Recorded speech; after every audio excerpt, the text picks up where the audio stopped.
Ladies and gentlemen, welcome to the conference of the Global Apparel Sourcing Expo, organized by the International Apparel Federation together with its partners ForSource and Sourcing Journal. The Global Apparel Sourcing Expo is the first digital fair organized by the International Apparel Federation. My name is Matthijs Crietee and I'm Secretary General of the IAF. And the IAF is a global federation uniting industry associations from all across the globe, from all continents, uniting manufacturers associations, but also associations that mainly have brands, small, medium-sized, mostly brands as their members. It's our mission to unite the industry to promote and stimulate stronger, smarter, and more sustainable supply chains. During the Expo, we will have a conference, and during that conference, we are focusing on 4 important topics for the industry: sustainability, digitization, innovation, and the changing sourcing map, particularly as a result of COVID-19. We are now in the sustainability block, and it's my true pleasure to introduce to you our speaker, Claudia Kersten, who is the Managing Director of GOTS, the Global Organic Textile Standard. I'm very eager, and I'm hoping you as listeners as well, to hear from Claudia Kersten about GOTS and the reaction to the current crisis. Thank you. Thank you very much, Matthijs, and thank you for inviting me to share our views in the sustainability field, I think, on this crisis, and I want to share with you my views on ways during and post COVID-19 and why GOTS maybe will serve as a part of the solution. First of all, I think we should never forget those affected and all who are working towards containment of this crisis, and we can ensure, we can really confirm that we are doing all in our power to work towards solution and to support, to find out of this crisis. All are talking about scenarios, so are we. The 2 extreme scenarios which are seen actually, which we see actually, is that sustainability will lose priority because the focus will be on financial recovery aspects, whereas certification might be considered as an additional cost with no direct return. And the other scenario is that there will be increasing awareness of sustainability and hence the importance of third-party certification from field to fashion as a proof opposed to mere self-claims. So we are, the truth may be somewhere in between those scenarios, but, and we hope that it is more in the direction of increasing awareness, but the only thing we know is that we really don't know. Yeah, and because we don't know how long this crisis will take, we should not talk about a new normal after this crisis, but we should try to build and live a new normal already with the crisis. So one of our German leading virologists, Hendrik Streeck, he said last week, we must gain the sovereignty that our everyday life will not be after Corona, but with Corona. And I think I would really much like to support this. And as everyday life includes everyday business, sovereignty means that we as businesses and we from GOTS as a tool for businesses have to deliver solutions. And we will try to serve as part of the solution now more than ever. So the GOTS basic features are at the same time our basis for providing solutions for you. GOTS is based on organic fibers. That means that already in the fiber content, there is a future solution. If you think about carbon sequestration, if you think about carbon sink function of organic fibers, we have the climate aspect here. We have a lot of ecological and social aspects in the organic production already included. GOTS is based on ecological and social criteria, so it's not only one part of the story, but both. We cover all processing stages from field to fashion, and it's based on a real third-party certification. It's not a self-claim, it's a real proof that the product you sell is certified by a third party.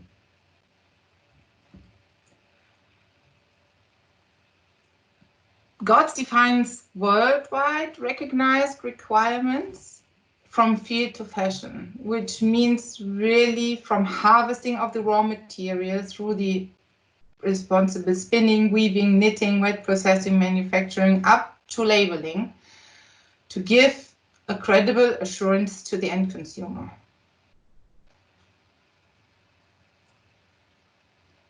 Let me give you a short summary of GOTS from 2019 figures.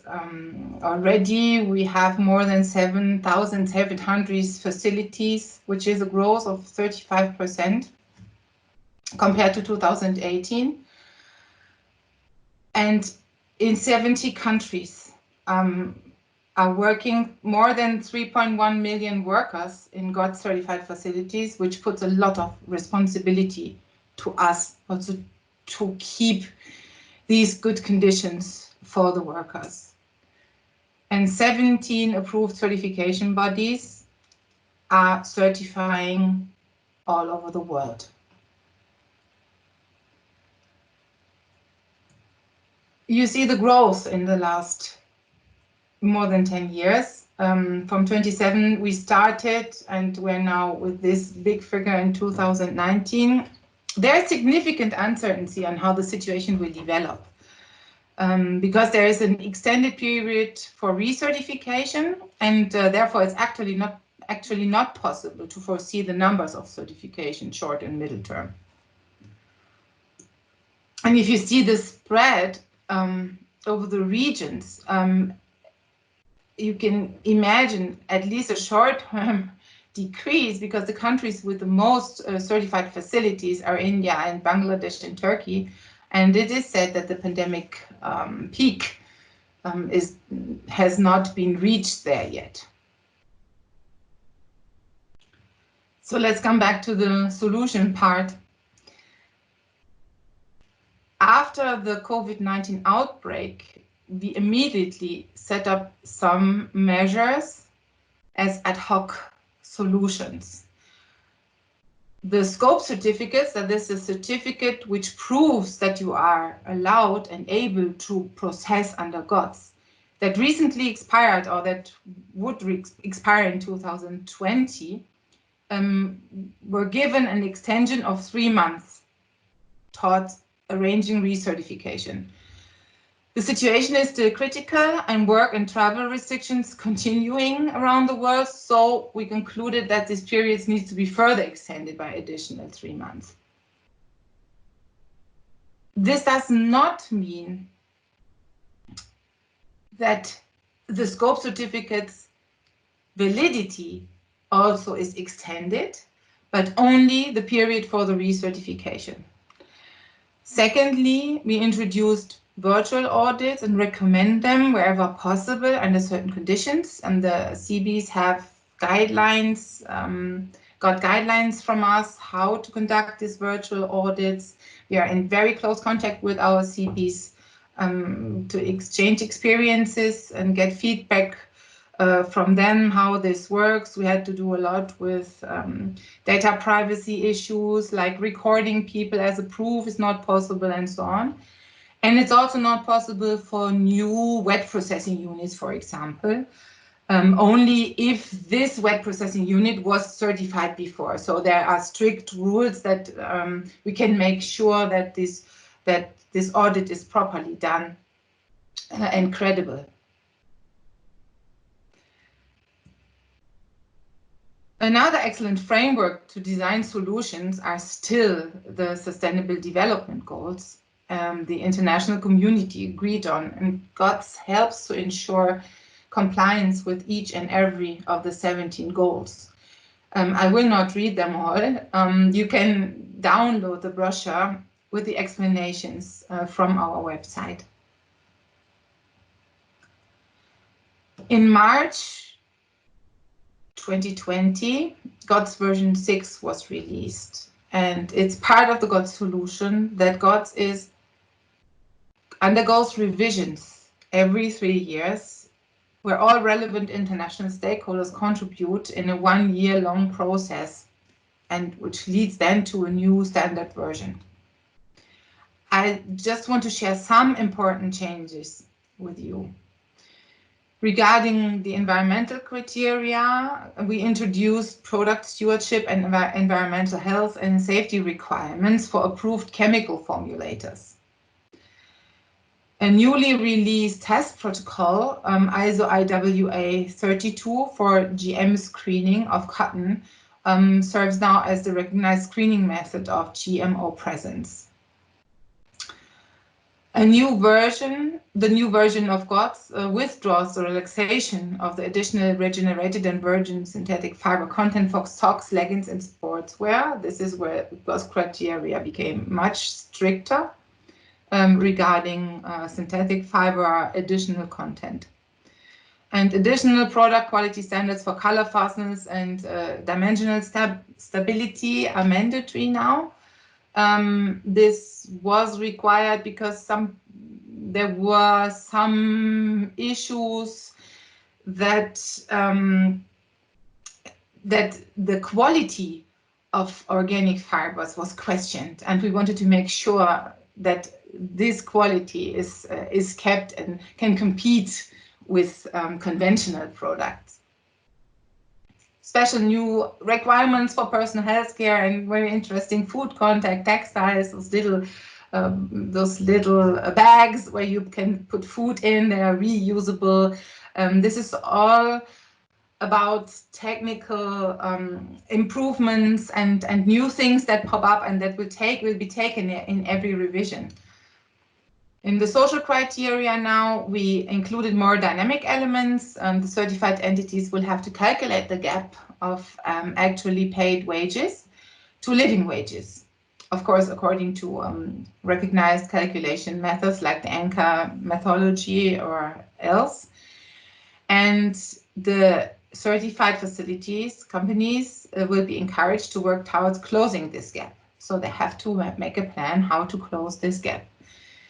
We included specific references to OECD, due diligence guidance, and good practices for social criteria to come much nearer to the OECD framework, which is used more and more, and explicitly included ethical business practices. It's not that they haven't been there, but they haven't been so specified before. So back to the increasing awareness scenario we are all hoping which will take place, and if not, we have to work that this awareness will increase. In the end, I try to summarize the aspects using GOTS as a tool to deliver solutions or be a part of the solutions. So regarding ecology, GOTS is very strict. It's well known as one of the strictest standards worldwide. It's updated continuously. Social responsibility is included. We have global rules. So if you process or produce in Bangladesh or in Germany, in the US, in Turkey, in Africa, rules are everywhere the same. We can add credibility as part of the solution because it's based on a third-party certification, and we are completely non-profit. Traceability is given because the GOTS certification is from field to fashion. Actually, the traceability is spread over a lot of databases with our certifiers, but, and this is the keyword digitalization, we are actually building a database which is central together with textile exchange, and which includes volume reconciliation. At the end, we shall have a QR code on the product, and within the legal framework, we will be able to see where this cotton was grown and which steps would have been involved. And we would also be able to reconcile volumes through the supply chain to make sure that not 100 t-shirts are made out of 1 kilogram of cotton yarn. Regarding effectiveness or efficiency, it's that you don't have to, as a business, you don't have to develop or you don't have to prove your self-claims. You can use the standard also for the traceability. And collaboration, we also contribute. We are always trying to collaborate with other standards to decrease the burden of certification, to come to mutual recognition schemes. We already recognized some of the standards in our social part, which perfectly fit so that the certifiers don't have to do it twice. So thank you very much. This was my small contribution to your big conference. Thank you so much, Claudia, for a very interesting insight in GOTS. For some people, including myself, it was good to hear, I think, what exactly you are doing and what the core is of what you're doing, but also how you are reacting to this crisis. Because I work for the International Apparel Federation, which as part of what it wants to achieve is greater harmonization of different schemes, also to make life a bit easier for the for manufacturers and for the entire supply chain, but I guess also to in the end communicate to consumers in a clear and forceful way, what they are buying and what the value is of all the investments made. I think it's great to hear that you are working actively on that, on mutual recognition and working with other organizations and even digitization, making sort of a database. Now my question would be, I would have one question. What do you see as an organization globally who is driving this? Is this all because you have the vision that that's important, or do you feel some pressure from maybe governmental organizations, clients, consumers, associations, federations? What are the driving forces in your view for this? For us, you can see it in our vision. I mean, for us, people's lives are the driving force, and sustainability is our driving force. And this is the one part that we see that we really have to, we have no choice. The question is not, do we do it? Are we going to fulfill the sustainability goals? Are we going into a more sustainable future? It's not the question if we do it, but only how. Yeah, and I'm coming from a very commercial side, yeah, and I packed on the sustainability management later because I was asking myself, why are the big business are not taking it up? Why are only small business around there? And this is some years ago, not to say centuries ago, but now it's not in the niche still. It's really in the mass market, and we want to have the most possible leverage. And therefore, we are always in the tension field to see what is feasible also for the industry. Yeah, it is completely clear that nobody can change the product range from one day to the other, but to have defined steps I follow, which I communicate very transparent. This is the way. And to make it feasible is also the way. We are often attacked that we are so ecological and so in this corner and strict. But on the other hand, we are also looking at offering feasible solutions. Yeah. Yeah. I think it's interesting. If it's too easy, it doesn't probably make much of a change, and it also maybe has a little bit less value. But it shouldn't be so hard that nobody can do it. So I understand that balance that you're exactly, and that's the forces behind us. If it's too strict, nobody can use it. If it's too loose, it has no impact on sustainability. Exactly. Yeah. And then what's the point? Okay. Well, thank you very much for your contribution to this expo, but not only that, also to the wider discussion on this very important topic in I can give our the same industry. back to you. Thank you.